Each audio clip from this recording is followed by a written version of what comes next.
When? Howdy. Welcome to the great state of Tennessee, home of Faber College. My name is John Petit, P-O-T-E-E-T. This is an amateur video to explain why the Roman Dodecahedron is a hot water heater rather than anything else. Basically a Keurig. No, I'm not kidding. The feet, the windows, the material, the overall design argue to this, as well as the fact that those who've been found have little to no exterior wear marks, which worries some people. This is a very hard working tool, but it ain't a hammer, it's a heat exchanger. What'd you do in my notes, one? Dog ate my notes?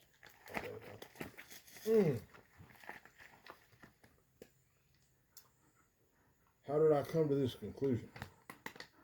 The feet. Over the many years I saw this, like all the rest of you, why do you have feet? Why do you have feet? You don't need feet. You're a piece of bronze. What do you need to be protected from? What do you need to be insulated from? And that's it. I simply do not have the words to describe the genius of this device, and more importantly, the person who figured it out first. You have a complex device intended to, hey baby, intended to fit seamlessly, and does fit seamlessly and powerfully into a pre-existing technological system. The idea is to heat water quickly. Okay? Heat water quickly. In order to do that, this small bronze body, which is we're trying to heat up, must not come in contact with the large cold iron brazier, relatively cold iron brazier, nor the pot or pitcher or whatever it's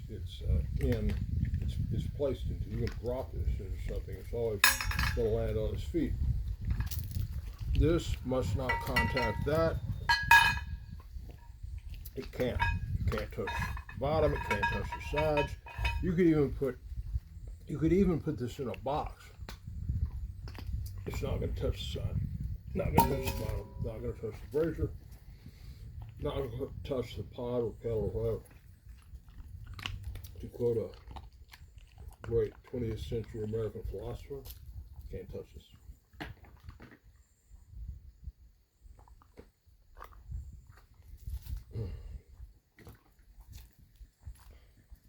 I understand that this may anger the Druids. Sorry. This is science, not superstition. Over here, camera person.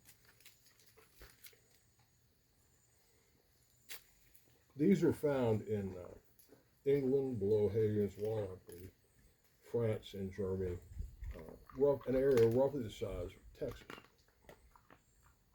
They found less than 150. If it was 150, over a 3-century period, 2nd, 3rd, and 4th century, Rome was sacked in 410, so in the party. That's where this went, I suspect. But if you have 130 something of these spread out over that area over 300 years, they are not only rare, they're suspiciously tenacious. They're suspiciously, it's as if there is a group, a secret group, that has kept them alive. And I think it is Waffle House cooks. I think this is for a cook. I think it's for a pro cook, the guy that stands in front of that grill and is hashing out stuff all day. In the 2nd, 3rd, and 4th century, this is a superpower for a cook. I'll leave it to your imagination what this can mean. And that's what I need, your imagination. I can't figure all this stuff out. I've done what I can do, I believe. Before deciding to piss off the Druids, I spoke to 2 friends of mine, old friends, much older than me. Charlie, why you look at me like that, one? Charlie said, "You can go on mountain." And he sounds exactly like that. Then I looked up the melting point bronze, temperature charcoal theory, so thanks, Charlie.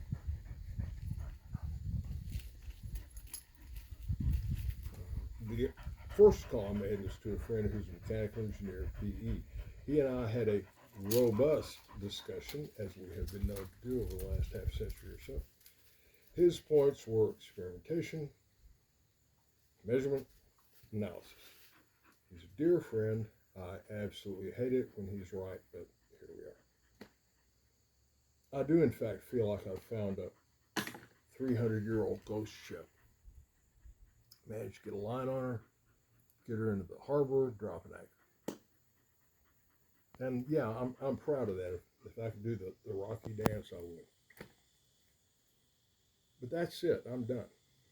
I hand it off to you. At this point, I need to ask a favor of a man I've never met and who owes me nothing. I need somebody who can tell me if I'm right. Dr. Stephen or Stephen, I'm not sure which wrestler, he'll know. Not only will he know, he'll be able to explain it. He's a general, he's Army, but he's a very good teacher nonetheless. Army, what Army? Really? Why have I chosen to ask Dr. Wrestler? I've seen his lecture series, and he is both a great teacher and he's a civil engineer. He's a PE. He's not going to blow up his house playing with this thing. Don't play with this thing. This is a power tool. Let the experts look at it and then take a look. And then that.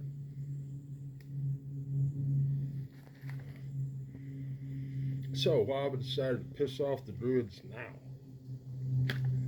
At this moment. I think there's a larger lesson here. Knowledge can be lost. Thank you.